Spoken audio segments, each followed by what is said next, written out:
firman Tuhan yang sebentar akan kami dengar, itu akan membuat kami semakin mengerti bahwa Tuhan punya rencana yang besar dalam hidup kami. Ampuni kami Tuhan jika selama ini banyak sikap dari yang kami buat membuat Tuhan tidak bisa maksimal mengarahkan kami seturut dengan kehendak Tuhan. Lewat kebenaran firman-Mu akan disingkapkan bagaimana kami harus bertindak, bagaimana kami harus bersikap, dan bagaimana kami harus berlaku dalam hidup ini agar seluruh hidup kami boleh berkenan di hadapan Tuhan. Terima kasih Bapa, kami siap terima nasihat Tuhan dalam nama Yesus. Haleluya. Amin. Silakan duduk saudara. Shalom Bapak Ibu. Baik, kita akan belajar firman Tuhan. Buka bersama dengan saya Yohanes pasal yang ke-14. Yohanes pasal 14 ayat yang ke-12. Yohanes pasal 14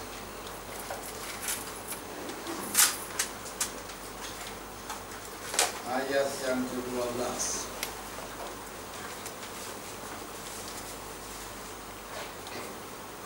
Sudah dapat saudara? Amin. Sudah dapat.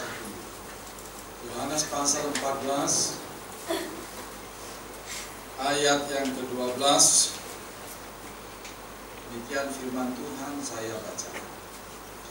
Aku berkata kepadamu, sesungguhnya barang siapa percaya kepadaku, ia akan melakukan juga pekerjaan-pekerjaan yang aku lakukan, bahkan pekerjaan-pekerjaan yang lebih besar daripada itu, sebab aku pergi kepada Bapa. Sekali lagi, aku berkata kepadamu, sesungguhnya barang siapa percaya kepadaku, ia akan melakukan juga pekerjaan-pekerjaan yang aku lakukan, bahkan pekerjaan-pekerjaan yang lebih besar daripada itu, sebab aku pergi kepada. Saudara pernah nggak menyadari bahwa di tangan Tuhan kita ini akan dijadikan Tuhan orang-orang yang tidak hanya biasa, tapi luar biasa? Pernah nggak kita menyadari bahwa di tangan Tuhan tidak ada satupun yang tidak berarti, semua itu pasti akan berarti. Nah saudara, banyak anak Tuhan tidak memahami itu, akhirnya dia menganggap hidupnya biasa-biasa saja saudara. Bahkan dia menganggap bahwa keyakinan kekristenannya tidak jauh beda dengan agama lain. Saudara, saya mau beritahu, sejak Tuhan Yesus itu bangkit, dia menampakkan diri kepada para murid-muridnya. Dalam Yohanes 20 dikatakan di sana, para murid ketakutan semua. Lalu Tuhan muncul dengan berkata, salam damai sejahtera. Lalu dia hembuskan Roh Kudus. Sejak itu, para murid menjadi orang-orang yang luar biasa. Roh Allah beserta dengan para murid, dan akhirnya Petrus yang adalah seorang nelayan biasa, bayangannya saja bisa sembuhkan orang sakit.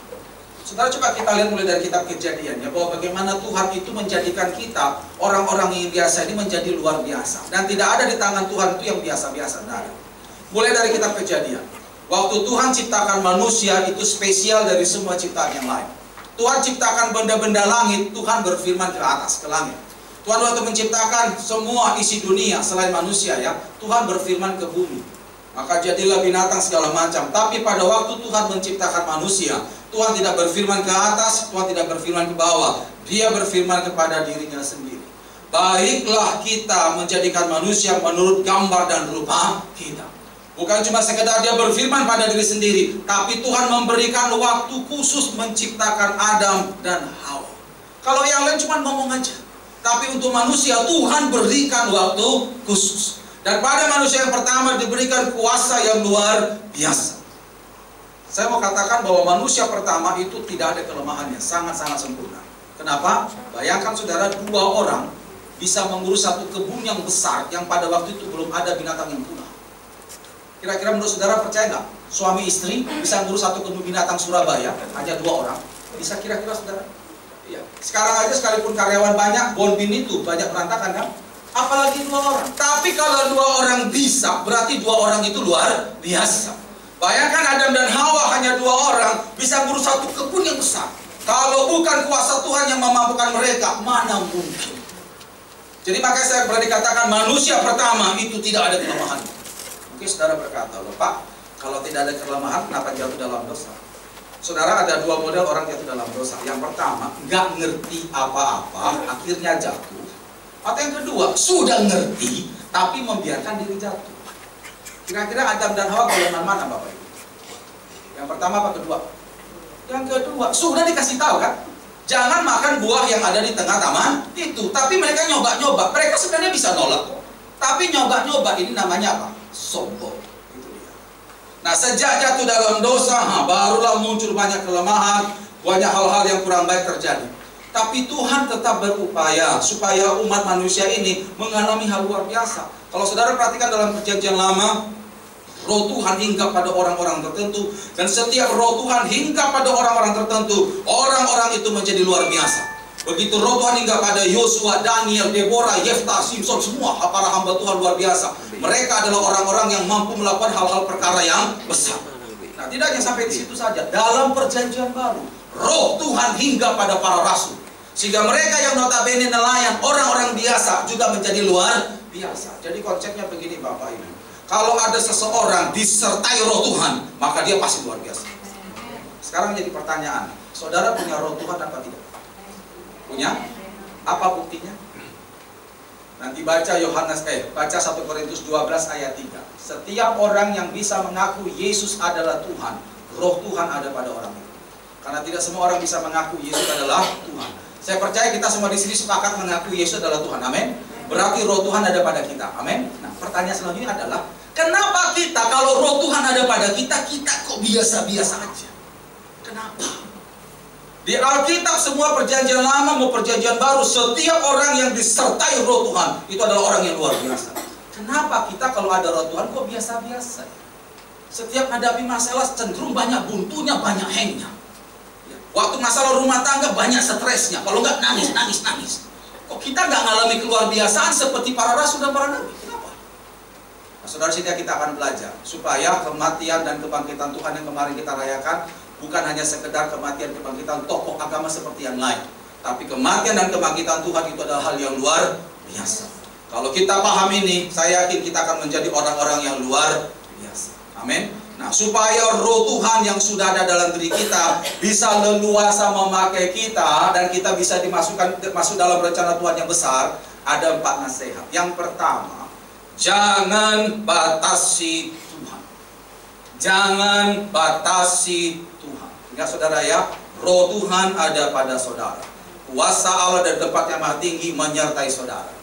Tapi syaratnya supaya kau mengalami keluar biasa dengan Tuhan adalah, yang pertama, jangan batasi Tuhan. Saudara, jujur, sebenarnya Tuhan mau pakai kita luar biasa, cuman kita lah yang sering membatasi Tuhan. Mungkin saudara berkata, Pak, contohnya apa? Saya membatasi Tuhan. Ada 3 sikap yang membatasi Tuhan. Yang pertama adalah kurang percaya. Mari buka Matius 13. Matius 13, di sini ada satu contoh. Tuhan sudah hadir di situ, tapi Tuhan tidak bisa berbuat apa-apa karena mereka nggak percaya. Jadi tidak selamanya orang sering bilang, oh kalau Tuhan hadir suatu tempat maka terjadi luar biasa urapan Tuhan. Nah, belum tentu. Tergantung respon orang yang didatangi Tuhan. Kalau respon orang itu biasa-biasa saja, kurang percaya, sekalipun Tuhan dengan pasukannya luar biasa datang kemari, nggak terjadi apa-apa. Lihat Matius 13, perhatikan. Matius 13 ayat 58. Ini Tuhan Yesus pulang ke Nazaret, ngadakan KKR, kesembuhan. Perhatikan saudara, itu Yesus tumpang tangan langsung. Jadi yang tumpang tangan ini Tuhan, bukan hamba Tuhan, bukan nabi. Tuhan yang tumpang tangan, Tuhan yang doa, Tuhan yang langsung jamah. Tapi ternyata Alkitab katakan, kita lihat sedikit yang sembuh. Padahal itu Tuhan, saudara. Matius 13 ayat 58. Perhatikan kalimatnya Bapak Ibu. Dan karena apa saudara? Ketidakpercayaan mereka, tidak banyak mujizat diadakannya di situ.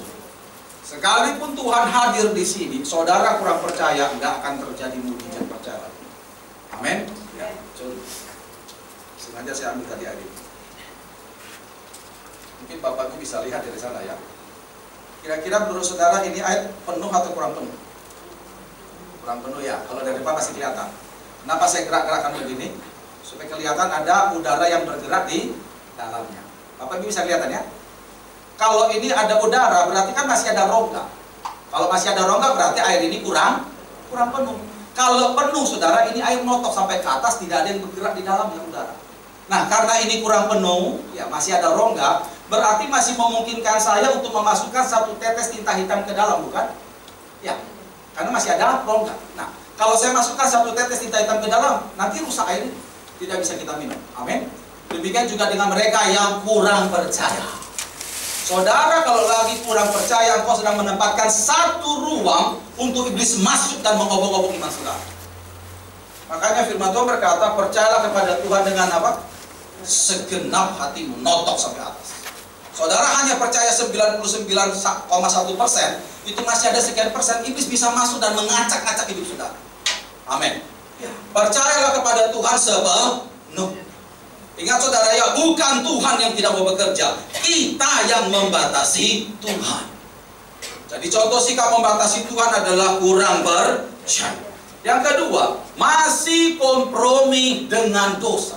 Mari buka Yesaya 59. Yesaya 59 ayat 1 sampai 2. Roh Tuhan sudah beserta dengan kita. Kuasa Allah menyertai kita. Tapi kenapa kok kita biasa-biasa saja, cenderung banyak kalahnya? Yang pertama, jangan batasi Tuhan. Contoh jangan batasi Tuhan, yang pertama, kurang percaya. Yang kedua, masih kompromi dengan dosa. Yesaya 59 ayat 1 sampai 2. Sesungguhnya tangan Tuhan tidak kurang panjang untuk menyelamatkan, dan pendengarannya tidak kurang tajam untuk mendengar. Tetapi yang merupakan pemisah antara kamu dan Allahmu ialah segala kejahatanmu, dan yang membuat dia menyembunyikan terhadap kamu sehingga ia tidak mendengar ialah segala dosa. Bicara dosa banyak. Saya cuma sangat mengkhawatirkan zaman sekarang ini, karena teknologi semakin canggih, banyak orang tidak menganggap serius tentang dosa. Alah, apa itu dosa? Tuhan pasti ngerti lah. Saudara, saya mau beritahu, dosa itu adalah penghalang yang tidak kelihatan. Saudara main-main dengan dosa, berkat Tuhan yang seharusnya ada dalam dirimu, itu akhirnya nggak jadi. Contoh kasus, kita pernah nangani. Waktu itu saya tidak datang, saudara ya, ini tim pelepasan saya. Jadi ada satu bapak dibawa ke tempat kita. Bapak ini sudah kecelakaan ada sekitar 3 tahun lalu. Kurang tahu dengan mobil apa dengan motor, tapi kakinya itu bengkok. Terus didoakan sama tim. Nah, waktu doa, tim ini dapat penglihatan, pernyataan Tuhan, bahwa bapak ini sebenarnya mau disembuhkan Tuhan. Cuman kesembuhan Tuhan terhambat gara-gara mulutnya itu, saudara. Mulutnya yang membuat dosa. Selalu mengeluh. Sudah didoakan sering mengeluh. Aduh, aku kok nggak sembuh ya? Aduh, Tuhan kok jahat ya? Kayak itu saudara. Itu dosa itu, saudara. Itu yang membuat Tuhan sulit menyembuhkan dia. Bukannya Tuhan tidak mau, dia yang membatasi Tuhan. Sampai akhirnya tim saya bilang, Pak, Tuhan tuh mau sembuhkan Bapak, cuma mulut Bapak itu. Lain kali jangan bilang begitu, jangan lebih bagus katakan, Tuhan, aku percaya oleh pilu darah Yesus aku sudah disembuhkan. Nah, belajar darah begitulah. Ini aduh, lebih bagus aku mati saja. Gimana bisa sembuh, saudara? Akhirnya diterapi sama tim saya, saudara. Sekarang Bapak latihan, ucapkan, oleh pilu darah Yesus aku sudah disembuhkan. Ucapkan. Akhirnya diuterapi, saudara ya, dipegang sama keluarganya, akhirnya kan bengkok, saudara. Oleh pilu dari Yesus disembuhkan, belajar jalan. Tim saya cuma tumpang tangan. Lalu dibilang, oleh pilu dari Yesus engkau sudah disembuhkan. Saudara percaya apa tidak? Terapi 1 jam, kaki bengkok yang sudah 3 tahun itu lurus, saudara. Tepuk tangan bagi Tuhan. Kenapa terhambat? Karena dosa. Jadi jangan main-main dengan dosa. Kalau saya mau cerita banyak. Karena kita menghadapi banyak kasus, saudara ya. Hanya satu yang bisa kita simpulkan. Orang yang perhatikan firman Tuhan pasti diberkati. Yang main-main dengan firman Tuhan tidak akan diberkati. Makanya saudara perhatikan firman Tuhan. Ingat, roh Tuhan ada pada saudara. Jangan batasi Tuhan. Dengan cara apa? Yang pertama, jangan kurang percaya. Yang kedua, masih kompromi dengan dosa. Yang ketiga, sikap membatasi Tuhan adalah menggantikan Tuhan dengan hal-hal yang kita pikir baik. Menggantikan Tuhan dengan hal-hal yang kita pikir baik. Contohnya apa? Sampai sekarang masih ada orang yang fanatik dengan minyak urapan tertentu. Ada yang begitu. Fanatik dengan minyak urapan tertentu. Kalau nggak minyak dari Israel, Pak, nggak serap iman saya. Itu udah basi, Pak. Kami makanya pelayanan pelepasan selalu pakai minyak baby oil. Kenapa? Tuhan Yesus di Alkitab tidak pernah ribet kalau bikin mujizat, tidak pernah. Saya pernah pelayanan pengurapan, pelepasan satu gereja ada 100 orang waktu retreat, itu udah pakai minyak. Waktu saya doa, Tuhan bilang gak usah pakai minyak. Kau tinggal bicara di mimbar, perintahkan aku yang kerja. Jadi gak pakai minyak. Sarana yang diizinkan Tuhan memang minyak, tapi jangan sampai minyak menggantikan Tuhan. Amin, saudara? Iya, gak ada minyak, gak ada masalah. Pernah ada satu kasus yang ditangani, saudara ya. Saya doakan pelepasan itu, ada seorang bapak dukun sakti dari Kalimantan Timur. Dia pegang 8.000 jin. Dia sudah keliling semua Indonesia untuk lepaskan ilmunya, gak bisa. Kebetulan dia punya kakak, itu teman kita. Akhirnya kita doakan. Saya pakai minyak BB oil. Udah lepas, saudara ya, itu model orang yang sakti, dia bisa ambil orang segala macam. Nah, sudah selesai pelepasan semua, rohnya sudah keluar, dia sudah tenang. Cuma dia bilang gini, Pak, bisa lihat minyaknya itu? Dia ambil pegang botol BB oil. Aku heran. Aku belajar ilmu dari Sabang sampai Merauke, kekuatan luar biasa. Kok rontok dengan minyak BB oil? Kok bisa? Kan seolah-olah pelecehan kan? Dia ilmu sudah tinggi, tapi kok rontok dengan minyak biasa yang beli di Indomaret, Alfamart itu. Tapi dia cerita, pada waktu tadi saya pakai waktu doa, di minyak itu ada cahaya. Cahaya itulah yang menghantam kekuatannya sampai aku sudah sampai habis. Nah, saudara jangan terpaku dengan harus minyak. Yang penting itu doanya. Mari buka Yakobus 5. Yakobus 5. Memang sarana yang diizinkan Tuhan untuk pengurapan itu minyak. Tapi penentunya bukan minyak. Mari kita lihat ayatnya. Saya harus bagikan ini karena ada jemaat juga korban jual beli minyak urapan. Betul, kasihan saudara. Kena 50 juta dia. Dan itu paling murah. Di daerah Manyar sana, seorang bapak. Kasihan saudara. Temannya ada yang 400 juta. Bayangkan. Dibilang bodoh, gak bodoh. Punya pabrik itu. Dia punya pabrik. Jadi hamba Tuhan itu jual beli minyak urapan untung sampai 1,2 M. Coba bayangkan. Betul, saya nggak usah sebut nama itu. Sekarang masih kelihatan tambah 2. Yakobus 5 ayat 14, perhatikan. Yakobus 5:14. Kalau ada seorang di antara kamu yang sakit, baiklah ia memanggil para penatua jemaat supaya mereka mendoakan dia serta memolesnya dengan minyak dalam nama Tuhan. Tuhan izinkan kita pakai minyak. Tempat lain, kitab yang lain juga diizinkan pakai minyak. Tapi perhatikan kuncinya pada ayat 15. Ayat 15. Dan doa yang lahir dari iman akan menyelamatkan orang sakit. Itu saya tanya, yang membuat orang sakit disembuhkan karena minyak atau doa yang lahir dari iman? Doa yang lahir dari iman. Pegang itu, saudara. Boleh pakai minyak apa saja, asal jangan minyak rambut, kan itu, saudara. Ya.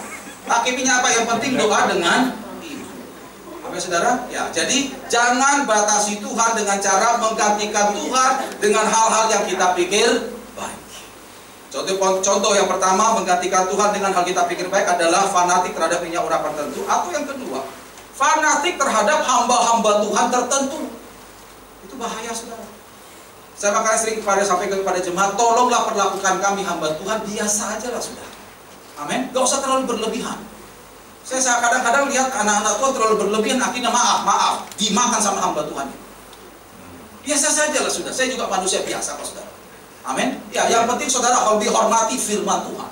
Itu jauh lebih buat kita lebih menghormati saudara.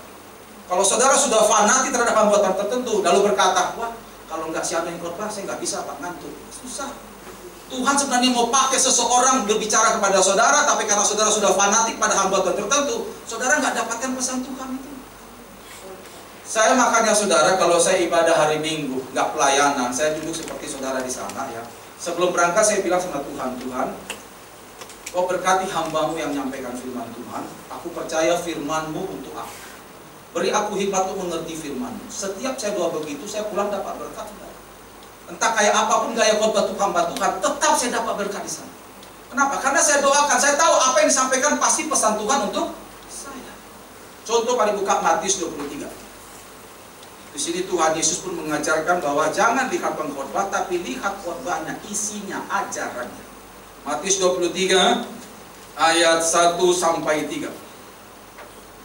Kita akan banyak buka ayat hari ini ya. Matius 23 ayat 1 sampai 3. Dikatakan di sana, maka berkatalah Yesus kepada orang banyak dan kepada murid-muridnya, katanya, ahli-ahli Taurat dan orang-orang Farisi telah menduduki kursi Musa. Sebab itu turutilah dan lakukanlah segala sesuatu yang mereka ajarkan kepadamu. Tetapi janganlah kamu turuti perbuatan-perbuatan mereka. Karena mereka mengajarkannya tetapi tidak melakukannya. Siapa yang tidak kenal orang Farisi dan ahli Taurat? Itu orang-orang munafik semua. Tapi Yesus katakan, kalaulah mereka khotbah, dengerin khotbahnya. Tapi jangan contoh apa? Kelakuan. Tuhan mengajari. Tuhan tidak bilang pindah gereja cari yang suci, tidak ada. Dengerin khotbahnya, tapi jangan contoh kelakuan. Amin saudara. Karena pasti ada pesan Tuhan di sana pasti. Nah saudara, kalau kita jadi seperti itu, kita akan jadi orang yang dewasa. Tuhan bisa pakai luar biasa hidup kita. Amin. Jadi yang pertama, jangan batasi Tuhan. Yang kedua, agar kuasa Tuhan leluasa memakai kita, jangan batasi diri sendiri. Yang pertama tadi, jangan batasi Tuhan. Yang kedua, jangan batasi diri sendiri. Tuhan sebenarnya mau pakai kita, tapi kita cenderung menutup diri, gak mau dipakai. Contoh, mari buka kisahnya Musa. Keluaran pasal 3. Pada waktu itu Tuhan menampakkan diri dengan semak belukar yang terbakar, ya, tapi memang tidak terbakar, dan Tuhan berbicara kepada Musa di sana untuk diutus. Tuhan nyatakan mujizat, tapi Musa tuh ngeyel, cenderung membatasi diri. Nah, saya akan bacakan ayatnya lompat-lompat saudara ya. Yang saya baca ini adalah pernyataan Musa yang cenderung batasi diri. Keluaran 3 ayat 11. Ada 4 ayat ini. Keluaran 3 ayat 11. Tetapi Musa berkata kepada Allah, siapakah aku ini? Maka aku yang akan menghadap Firaun dan membawa orang Israel keluar dari Mesir. Terus lompat Keluaran 4 ayat 1. Keluaran 4 ayat 1. Lalu sahut Musa, bagaimana jika mereka tidak percaya kepadaku dan tidak mendengarkan perkataanku, melainkan berkata Tuhan tidak menampakkan diri kepadamu.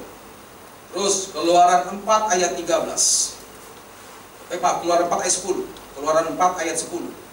Lalu kata Musa kepada Tuhan, Tuhan, aku ini tidak pandai bicara. Dahulu pun tidak, dan sejak engkau berfirman kepada hambamu pun tidak, sebab aku berat mulut dan berat lidah. Terus Keluaran 4 ayat 13. Keluaran 4 ayat 13. Tetapi Musa berkata, Tuhan, utuslah kiranya siapa saja yang patut kau utus. Banyak ngeyelnya kan? Tuhan bilang, Musa, aku akan utus engkau menghadap Firaun. Musa bilang, aduh, aku ini siapa Tuhan? Aku bukan orang siapa-siapa, orang kecil. Loh, aku akan sertai kau Musa berbicara pada Firaun. Aduh Tuhan, aku berat lidah, aku nggak bisa bicara. Aku akan sertai kau Musa, sampai dikasih tanda, masukkan tangan segala macam, bisa sembuh kusta segala macam begitu. Tapi Musa bilang, aduh Tuhan, aku nggak bisa, utus yang lain aja dah. Saudara kalau baca ayat 14, perhatikan apa respon Tuhan terhadap ngeyelnya Musa itu. Keluaran 4 ayat yang ke-14, apa? Maka bangkitlah murka Tuhan. Tuhan marah di sana. Bukannya Tuhan tidak mau pakai, tapi Musa yang membatasi diri. Saudara, kalau kita baca dari kisah Musa ini, kira-kira bisa ngerti nggak apa yang membuat kita seringkali membatasi diri? Sikap Musa ini bagaimana? Dari sini kita bisa tahu salah satu contoh sikap membatasi diri adalah selalu berkata nggak bisa. Selalu berkata nggak bisa, nggak sanggup, nggak mampu. Lalu kapan mampunya, kapan sanggupnya? Lebih bagus kita bilang, Tuhan, aku nggak bisa, tapi tolong ajari aku. Itu lebih bagus. Saya sering begitu sama Tuhan, Tuhan, aku nggak bisa, tapi tolong ajari aku. Pasti dikasih. Amin. Daripada langsung pakai gap, nggak bisa. Terus bagaimana Tuhan mau bekerja? Amin. Ingat, roh Tuhan beserta dengan kita. Itu adalah roh Allah yang luar biasa. Pencipta alam semesta itu beserta dengan kita. Jangan katakan nggak bisa. Lebih bagus katakan, Tuhan, aku mau belajar, tuntun. Saya waktu lalu pernah dapat satu cerita bagus. Ini kisah nyata saudara ya. Kejadiannya sudah lama di luar negeri, di Afrika sana, Afrika Amerika gitu. Ada satu keluarga. Keluarga ini punya anak. Anaknya anak perempuan. Dan anak ini waktu lahir masih usia balita, biasa begitu, 2-3 tahun, itu normal. Tapi pas gak tahu tahun keberapa, mungkin usia 3 tahun itu, anak ini tiba-tiba panas tinggi, lalu saraf kakinya ini mati. Jadi dia lumpuh sekarang. Nah, orang tua mengupayakan agak sulit, karena mereka juga serba kecukupan, ditambah lagi anaknya banyak. Nah, anak gadis ini saudara, yang lahir ini, itu adalah anak yang ke-20, dari 22 bersaudara. Jadi saya waktu baca ini, waduh, ini beranak apa mencret gitu. Hampir ngalah-ngalahin orang diare gitu. Mereka sudah serba kecukupan karena ibunya itu tukang cuci. Anak banyak. Akhirnya begitu menghadap dokter, dokter bilang harus terapi ini segala macam, obat ini. Mereka nggak punya uang. Akhirnya mamanya bawa pulang, ya sudahlah. Inisiatif cuma dipijit-pijit aja, nah tapi luar biasa gitu. Mamanya bilang sama anak ini, nah percayalah satu saat kau pasti bisa jalan. Percayalah kau satu saat pasti bisa jalan. Itu yang ditanamkan oleh mamanya. Akhirnya si anak saudara belajar jalan. Sekalipun banyak jatuhnya dan sering jatuhnya. Ya bolak-balik jatuh. Tapi si ibu ini saudara gak merasa direpotkan. Harus bangkit berdirikan lagi nanti jatuh. Padahal dia kan ngurus banyak. Belum masalah kerjaan sehari-hari, cuci, belum lagi ngurus kakaknya sampai 22 itu saudara. Ya. Tapi dia setiap lihat anaknya ini jatuh saudara, tetap diberikan, dikasih semangat. Percaya nak, satu saat kau pasti bisa jatuh. Mamanya nggak marah. Aduh anakku, mama lagi masak, kau bolak-balik jatuh, bikin capek mama aja. Udah memang kalau memang cacat saja dah. Udah kayak gitu saudara. Tetap dikasih semangat, percaya nak, satu saat kau pasti bisa jalan. Satu saat saudara, anak ini sudah mulai besar dikit ya, remaja. Dia minta kakak-kakaknya antar dia ke taman. Dia mau belajar jalan tapi nggak mau dibantu. Jadi diantar pakai kursi roda. Begitu sampai di taman, dia keluar dari kursi roda saudara. Dia jatuh di taman, terus dia merayap kayak tentara. Dia merayap kelilingi taman itu. Hanya satu tujuannya, dia kepingin kakinya ini terasa. Karena sudah mati sarafnya. Dia kelilingi itu kayak tentara. Dilakukan itu tiap hari saudara. Sampai akhirnya apa yang dilakukan sudah berapa bulan itu berhasil. Dia sudah bisa berdiri, dia bisa rasakan kakinya, ya. Lalu dia pelan-pelan bisa berjalan. Tahun 1961 dia adalah pelari tercepat Amerika per tahun. Lari 400 meter. Tidak ada rekor yang bisa menyaingi dia sampai hari ini. Itu namanya Wilma Rudolph. Nanti bisa cari di Google. Dari seorang yang lumpuh total bisa menjadi pelari tercepat Amerika dunia pertama hanya dengan modal satu apa? Mamaku bilang bisa, pasti bisa. Saya percaya perkataan firman Tuhan jauh lebih besar daripada perkataan mama anak itu. Amin. Nah kalau Tuhan berkata, aku menyertaimu, seharusnya saudara lebih percaya. Amin saudara? Ya. Kalau perkataan seorang ibu saja bisa mengubah anak demikian, apalagi firman Tuhan. Apalagi roh Tuhan yang beserta dengan kita. Jadi jangan berkata, nggak bisa, terus kapan bisanya?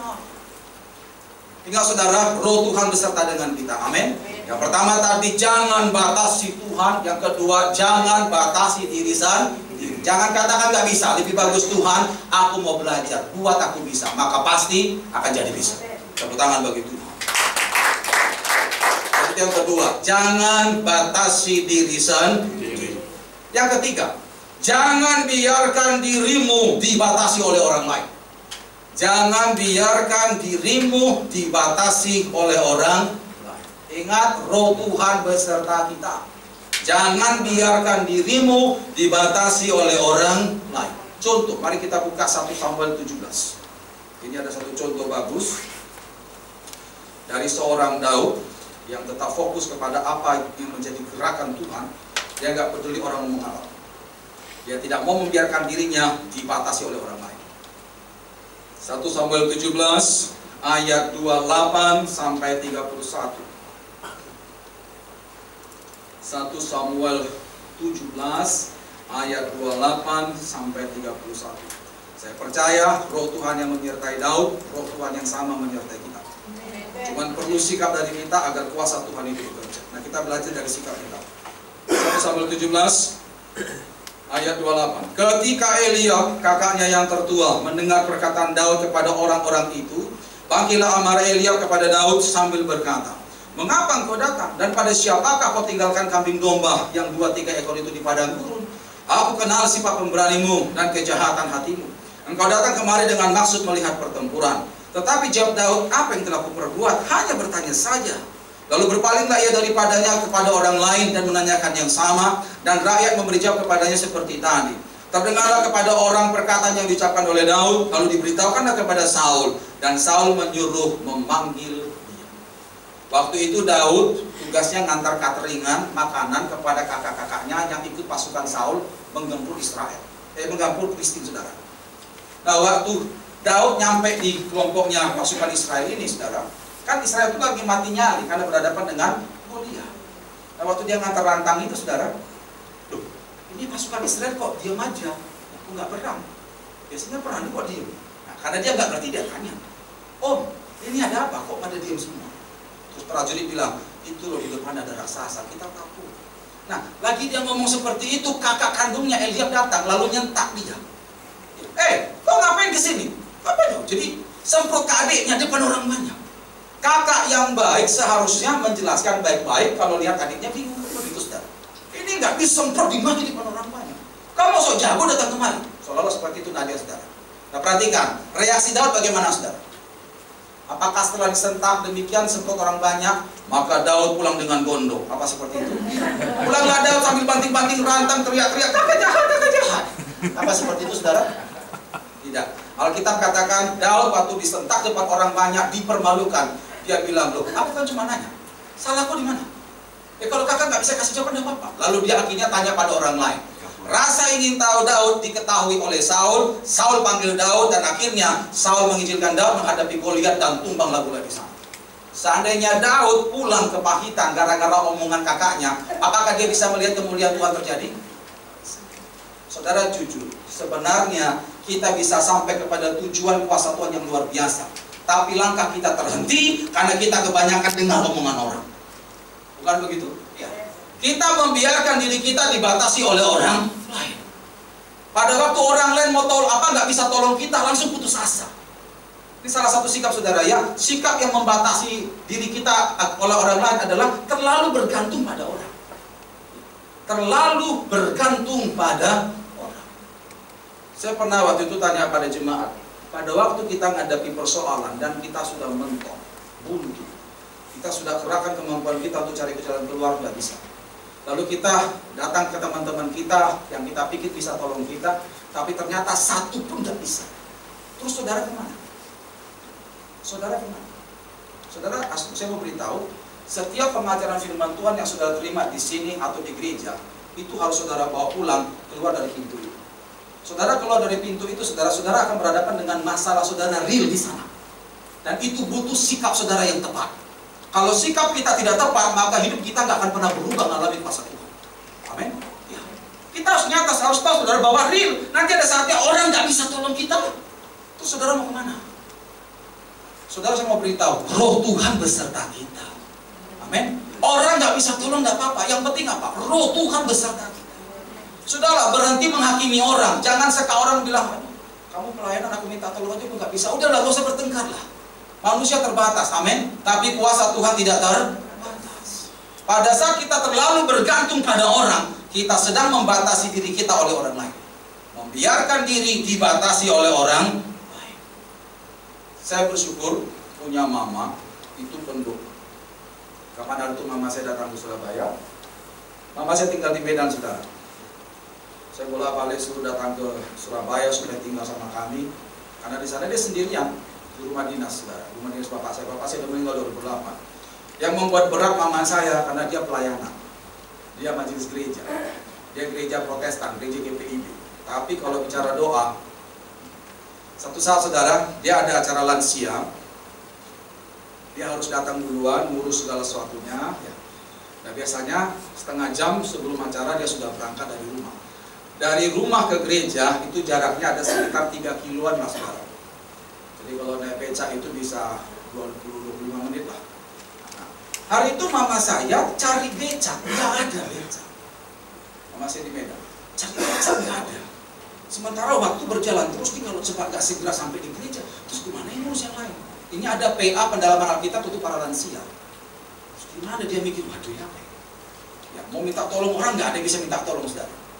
Akhirnya dia tunggu-tunggu, dia pikir ada becak lewat, tetap juga nggak ada. Akhirnya dia ngambil keputusan, Tuhan, aku harus jalan ini. Kalau tidak, bagaimana cara ini bisa aku siapkan? Akhirnya mama saya tumpang tangan di teras itu, di teras halaman rumah. Tuhan, kuatkan kakiku untuk bisa sampai. Mama saya udah hampir 70, saudara. Bayangkan kalau 3 kilo jalan bisa bengkak kakinya. Dia cuma tumpang tangan, dalam nama Yesus kuatkan kakiku Tuhan, aku akan jalan. Akhirnya dia keluar, begitu kunci pagar, ya baru berapa langkah dari pagar, ada laki-laki sepeda motoran datang. Helm teropong, cuman matanya tok kelihatan. Terus dia berhenti, lalu bilang, "Tante mau ke gereja ya?" Mama saya bilang, "Iya, saya mau ke gereja." "Ah, tante ikut saya, beta antar." "Oh, kau mau ke gereja juga?" kata mama saya. "Iya, saya juga mau ke gereja." "Ah, iyalah." So, mama saya naik, saudara ya. Naik. Mama saya cerita, waktu dalam perjalanan, orang ini gak banyak ngomong. Mama saya juga gak banyak nanya. Mama saya cuma batin aja. Ini mungkin anak youth ini kali. Mungkin anak sianu kali. Jadi mama saya cuma batin aja. Nah, sampailah di gereja, sudah selesai sampai mama saya tepuk pundaknya. Makasih nak ya, Tuhan berkati. Terus orang itu bilang, ya hati-hati tante ya. Ya, makasih. Terus tiba-tiba hilang saudara. Itu orang hilang. Sampai mama saya, loh, itu kemana itu orang? Saking bingungnya mama saya langsung segera masuk ke gereja. Dia cerita sama orang gereja. Kenapa? Karena itu bukan karismatik ya, tanggapannya beda. Makanya tante, hati-hati kalau naik sepeda motor, bisa dicuri nanti. Tanggapannya beda. Tapi begitu mama saya cerita ke saya bilang, "Ma, itu malaikat Tuhan yang terus jaga kita." Saya pun pernah ngalamin yang seperti itu, saudara. Pada saat kita tidak bergantung pada orang lain, kita nggak mau repotkan orang lain, Tuhan akan repot tolong kita. Amin. Sorga akan dikerahkan untuk tolong kita. Amin. Makanya saudara, jangan biarkan dirimu dibatasi oleh orang lain. Tak kala kita minta tolong ke orang lain, nggak bisa, nggak apa-apa, saudara. Saudara bertelut minta pada Tuhan, Tuhan pasti akan tolong saudara. Tepuk tangan bagi Tuhan. Dan yang ketiga, jangan biarkan dirimu dibatasi oleh orang lain. Coba kita lihat ada satu statement dari Daud yang luar biasa. Mari buka Mazmur 27. Mazmur 27. Daud itu ternyata bukan cuma ditolak atau dibenci oleh kakak-kakaknya, tapi orang tuanya juga. Dia ditolak, makanya dia disuruh ngurus kambing domba. Kalau saudara perhatikan keluarga Yusuf, sebenarnya adat Israel itu seperti keluarga Yusuf. Anak yang bungsu ngurus orang tua, kakak-kakak ngurus kambing domba. Tapi di keluarga Daud kebalik. Anak yang bungsu ngurus kambing domba, kakak-kakaknya tidur, saudara. Ya, itu pertanda memang keluarga ini nggak suka dengan Daud. Nah, tapi apa kata Daud? Mari lihat Mazmur 27 ayat 10. Ini menunjukkan bahwa Daud tidak mau membiarkan dirinya dibatasi oleh orang lain. Mazmur 27 ayat 10. Sekalipun ayahku dan ibuku meninggalkan aku, namun Tuhan menyambut aku. Oke lah, orang lain tidak perhatikan aku Tuhan, yang penting Tuhan beserta dengan aku. Itu bermantap. Amin saudara. Jangan biarkan dirimu dibatasi oleh orang lain. Itu yang ketiga. Yang keempat, yang terakhir adalah jangan biarkan imanmu dibatasi oleh keadaan. Jangan biarkan imanmu dibatasi oleh keadaan. Mari buka Keluaran 14. Keluaran 14. Di sini kita akan lihat satu kasus. Ada dua sikap yang muncul, yang satu dibatasi keadaan, yang satu tidak dibatasi keadaan. Keluaran 14 ayat 11 sampai ayat yang ke-14. Keluaran 14 ayat 11 sampai ayat yang ke-14. Dan mereka berkata kepada Musa, "Apa karena tidak ada kuburan di Mesir, maka engkau membawa kami untuk mati di padang gurun ini? Apakah yang kau perbuat ini terhadap kami dengan membawa kami keluar dari Mesir? Bukankah ini telah kami katakan kepadamu di Mesir? Janganlah mengganggu kami, dan biarlah kami bekerja pada orang Mesir, sebab lebih baik bagi kami untuk bekerja pada orang Mesir daripada mati di padang gurun ini." Tetapi berkatalah Musa kepada bangsa itu, "Janganlah takut, berdirilah tetap dan lihatlah keselamatan dari Tuhan yang akan diberikannya hari ini kepadamu, sebab orang Mesir yang kamu lihat hari ini tidak akan kamu lihat lagi untuk selama-lamanya. Tuhan akan berperang untuk kamu dan kamu akan diam saja." Israel waktu keluar dari Mesir, awalnya sorak-sorai, luar biasa memuji Tuhan. Baru berapa mil jalan, ngeluh dia. Karena melihat laut terberau, mereka nggak bisa nyebrang. Ke belakang tentara Mesir senjata lengkap siap membunuh. Ke kiri kanan padang gurun, banyak binatang buas, ular kalajengking banyak di situ. Kondisi terhimpit, keadaan menjepit. Akhirnya salahkan Musa. Musa, apakah nggak ada kuburan di Mesir, kau membunuh kami di sini? Tapi yang luar biasa, sekalipun keadaan menghimpit, terjepit, Musa tidak mengeluh seperti itu. Musa berkata apa? Pertolongan dari Tuhan akan kau lihat hari ini. Saudara, satu orang iman Musa menghadapi jutaan iman orang Israel. Yang menang siapa, saudara? Musa. Jadi kita dapat pelajaran ya, di hadapan Tuhan tidak ada mayoritas minoritas, tidak ada. Di hadapan Tuhan hanya satu hal, saudara percaya, saudara dibela Tuhan. Asal apa? Jangan biarkan imanmu dibatasi oleh keadaan. Memang secara manusia kita mentok, tapi kita bisa berkata, Tuhan, Engkau yang menguasai keadaan, Engkau bisa menjadikan yang buruk ini menjadi baik bagi hidupku. Seharusnya kita berani berkata begitu. Amin. Ya. Nanti akan ada satu-satu saudara akan hadapi keadaan itu mentok. Nah, pertanyaannya, apakah imanmu dibatasi oleh keadaan itu? Saudara ya. Kasus yang terakhir saya mau sharing dikit. Saya waktu lalu pernah doakan ada mamanya teman saya. Ini kejadian sudah lama, tapi kejadian ini agak aneh. Mamanya ini sakit serius sampai dokter rumah sakit Kaset tolak suruh pulang. Saya kaget juga karena teman saya ini sudah tua tapi masih punya orang tua. Jadi waktu bapak itu telepon saya, Pak Nason, bisa tolong doakan mama saya. Bapak masih punya mama? Karena dia sudah tua, saudara. Oh masih? Usia berapa, Pak? Bapak ini sudah punya cucu tapi masih punya mama, Bapak. Usia berapa? 86, hampir 90. Oh iya. Nah, terus kondisinya bagaimana, Pak? Saya tanya. Ya, napas sudah Senin Kamis, sekarang lagi koma, dokter angkat tangan. Jadi penyakitnya sudah nggak tahu bagaimana. Oh iya, Pak, nanti saya akan bantu dalam doa.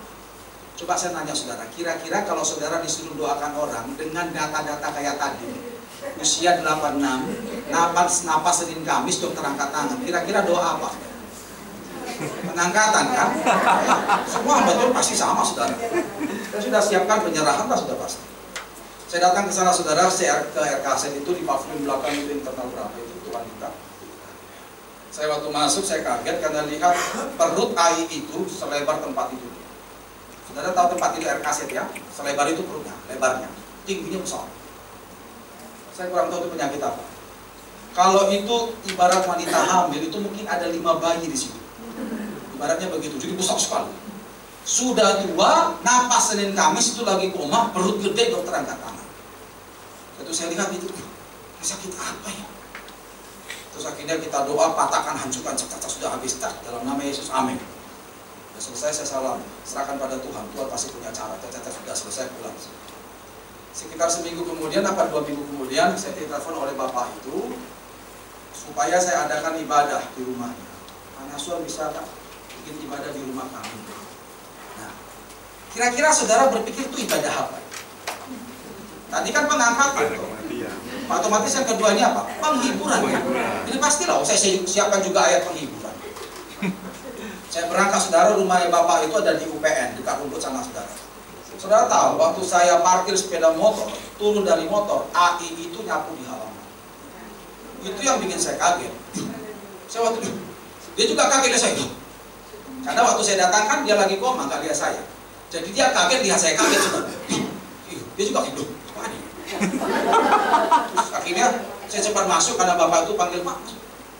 Saya tanya, mana keadaannya Pak, kok AI itu? Dia cerita, habis Pak Nason pulang, kami doa lagi. Akhirnya saya bilang, oh iya, berarti bukan doa saya itu, doanya keluarga. Wah, saya aja gak yakin. Makanya saudara, kalau ada apa-apa jangan terlalu bergantung kepada hamba Tuhan. Pikiran hamba Tuhan itu banyak saudara. Jadi percayalah pada kuasa Tuhan yang menyertai saudara. Amen. Jadi waktu saya dengar dia rupanya doa lagi gandengan tangan satu keluarga dan nyembah, saya bilang, itu kuncinya, bukan doa saya. Oh, saya aja gak yakin. Waktu mereka nyembah, doa, terus tumpang tangan satu keluarga, serahkan pada Tuhan, patahkan hancur jelas. Sorenya AI itu sadar. Waktu sadar AI itu bilang, tadi kok ada sesuatu yang terangkat dari perut. Oh, begitu AI itu ngomong ada sesuatu yang keluar, keluarga semakin semangat. Malam itu penyembahan di situ saudara. Penyembahan tumpang tangan patah jelas. Saudara percaya apa tidak, besok sorenya itu perut besar langsung kempes. Tepuk tangan begitu. Jadi saudara, sekalipun dokter katakan seperti itu, tidak apa-apa lah. Itu memang ilmunya manusia. Tapi jangan biarkan imanmu dibatasi oleh keadaan. Amin saudara. Jadi ingat, roh Tuhan beserta dengan kita. Kuasa Allah dari tempat yang maha tinggi ada pada kita. Tapi ingat, jangan batasi Tuhan. Yang kedua, jangan batasi diri sendiri. Yang ketiga, jangan biarkan dirimu dibatasi oleh orang lain. Yang keempat, jangan biarkan imanmu dibatasi oleh keadaan. Saudara pegang 4 poin ini, maka kuasa Allah yang hidup yang juga bekerja pada para rasul itu juga akan bekerja dalam hidup saudara. Amin. Ayat yang terakhir, mari buka Mazmur 37. Mazmur 37 ayat yang kelima. Mazmur 37 ayat yang kelima. Dikatakan di sana, serahkanlah hidupmu kepada Tuhan dan percayalah kepadanya, dan Dia akan bertindak. Saudara pasti sudah ngertikan makna berserah pada Tuhan? Serahkan hidupmu kepada Tuhan dan percayalah. Makna menyerahkan diri pada Tuhan berarti apa? Jangan batasi Tuhan. Yang kedua, jangan batasi diri sendiri. Yang ketiga, jangan biarkan dirimu dibatasi oleh orang lain. Dan yang keempat, jangan biarkan imanmu dibatasi oleh keadaan. Itu makna serahkan dirimu kepada Tuhan dan percayalah kepadanya, dan Dia akan bertindak. Jadi saudara, di antara kita jangan lagi ada yang letih lesu atau lemah atau putus asa. Ingat, Roh Allah yang hidup menyertai kita. Kita tundukkan kepala kita dengan sikap doa masing-masing datang pada Tuhan. Saya undang rekan tim musik di sambil tempat. Biarlah keyboard mengiringi lembut satu kita sejenak. Kita semua jemaat tundukkan kepala dan tutup mata. Pada waktu saudara tundukkan kepala dan tutup mata, di situ hanya engkau dan Tuhan yang ada. Tidak ada orang lain di sana. Saya yakin percaya kita masing-masing datang ke tempat ini pasti bawa beban. Ada persoalan pergumulan yang kita butuh kuasa Tuhan bekerja. Saudara, saya mau beritahu, Tuhan sebenarnya dari dulu mau bekerja, karena Dia beserta dengan saudara. Bahkan Dia ada lebih dekat dari baju saudara. Dia ada di dalam roh. Kuasa Allah yang hidup yang menyertai para rasul dan para nabi itu sekarang berada dalam roh, berada dalam diri. Tapi seringkali kuasa Tuhan tidak bisa berbuat apa-apa karena kita membatasi Tuhan. Kita sering kurang percaya. Kita masih kompromi dengan dosa. Dan kita masih menggantikan Tuhan dengan hal-hal yang kita pikir baik. Kita sering juga membatasi diri. Sering berkata nggak bisa. Tatkala Tuhan suruh kita cenderung membantah. Kita juga seringkali membiarkan diri kita dibatasi oleh orang lain. Kita cenderung dengar apa kata orang daripada apa kata firman Tuhan. Dan terlalu bergantung pada orang lain. Apalagi waktu kita menghadapi keadaan yang mentok, yang buntu seperti Israel. Yang keluar dari mulut kita adalah keluhan. Bagaimana roh Tuhan bisa bekerja, saudara? Tapi lewat kebenaran firman Tuhan yang sudah saudara dengar pada malam hari ini, ambillah keputusan. Biarkan roh Tuhan bekerja. Saat engkau tundukkan kepala dan tutup mata di situ, katakan dalam hatimu, Tuhan, mulai hari ini aku tidak mau membatasi Tuhan. Mulai hari ini aku tidak akan batasi diri. Mulai hari ini aku tidak akan biarkan diriku dibatasi oleh orang lain. Dan mulai hari ini aku tidak akan membiarkan imanku dibatasi oleh keadaan. Leluasalah engkau bekerja. Biar aku belajar untuk nurut Tuhan. Biarlah masing-masing kita berdoa dalam hati. Kematian dan kebangkitan Tuhan bukanlah hal yang biasa. Itu hal yang luar biasa.